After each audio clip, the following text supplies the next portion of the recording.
Hello, so this video is for my new beginners for the class, those who really find it difficult to do the planks, or anyone who finds it difficult to do the plank. So I'll be telling you the steps, how to go into a plank, how to hold the plank, and how to come back out of the plank. Alright, so the basic plank. Number 1, open up your fingers wide and place it on the mat. Now, why it is important to open up the fingers? Because when you open up your fingers, you get a good grip on the mat here. Alright. Second is wrist and your shoulder should be in one line.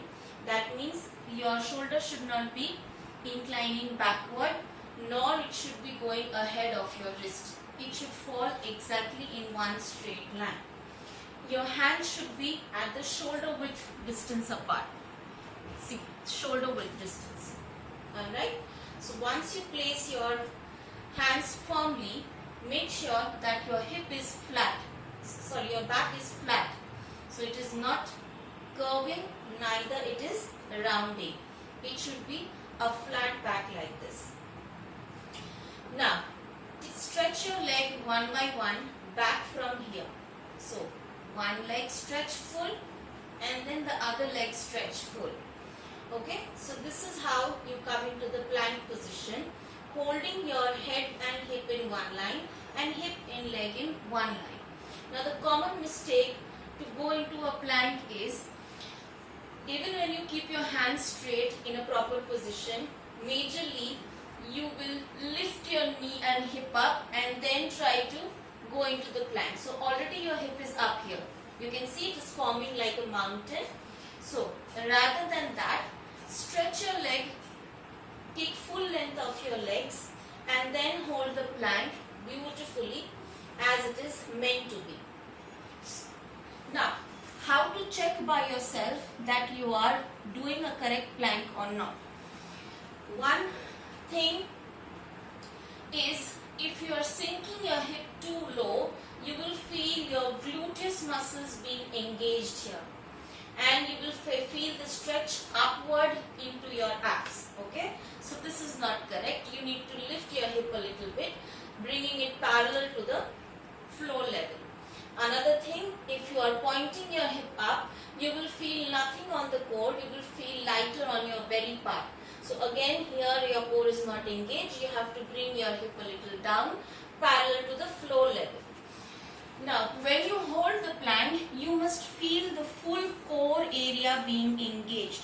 That means you should feel the tightness in your core, and hence you are holding the plank very, very rightly.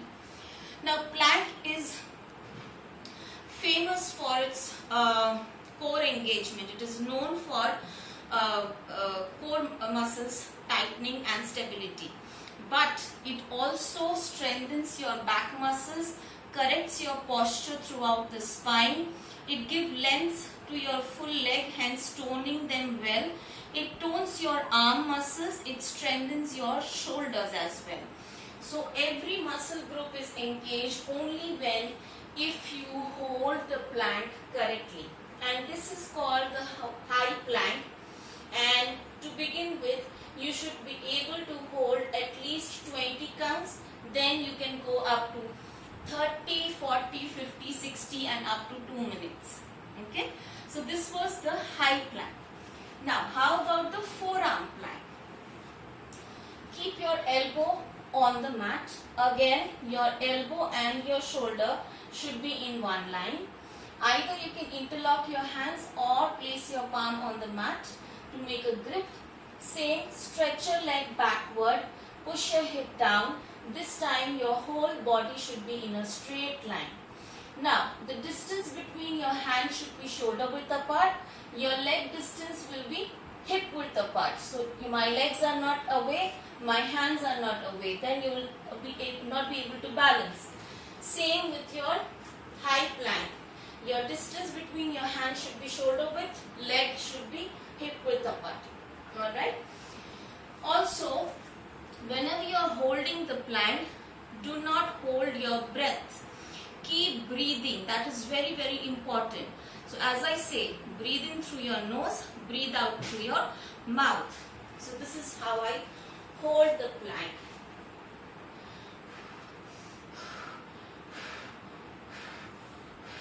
So the full engagement is in my core, and my back, my leg, my arms and my shoulders, everything is working. Now, those who have neck or shoulder issue, only for them, especially for them and not for anybody else, there is a modified or scaled down version. What is it? Again, keep your fingers wide open, wrist and shoulder in one line. Now stretch your leg, take full length with your leg. Now drop your knees and hold the plank here.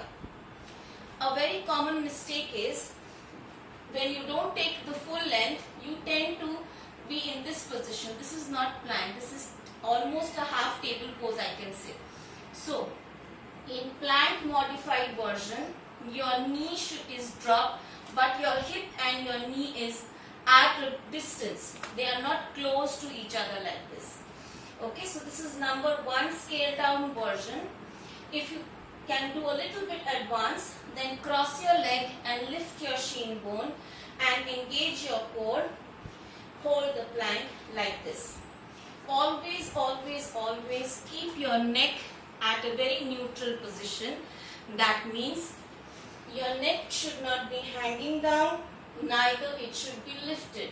It should be at a neutral point, making yourself comfortable in your neck position. So that was all about the plank for those who feel it difficult, and how to come back out of the plank is also important. So whenever you feel that you are not able to hold the plank or you want to just end the plank, what you should do is drop your knees, push your hip back, drop your forehead down, coming to a child pose, and thus resting your hand, your wrist and your shoulders.